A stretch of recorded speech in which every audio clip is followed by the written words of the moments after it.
મુખ્યમંત્રી ભૂપેન્દ્ર પટેલે ગાંધીનગર ખાતેથી જુવેનાઇલ ટાઈપ 1 ડાયાબિટીસ નિયંત્રણ કાર્યક્રમનો રાજ્યવ્યાપી શુભારંભ કર્યો।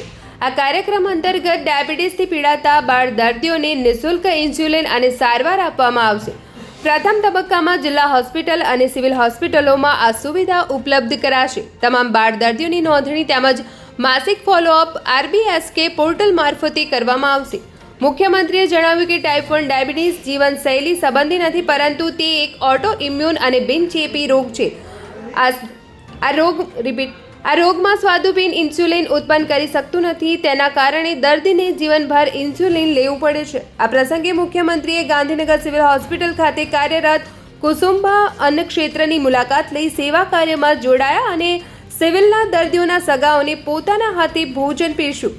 ઉલ્લેખનીય છે કે વર્ષ 2022થી કાર્યરત આ અન્ન ક્ષેત્ર એક સાથે 200 લોકો બેસીને ભોજન લઈ શકે તેવી વ્યવસ્થા ઉપલબ્ધ છે।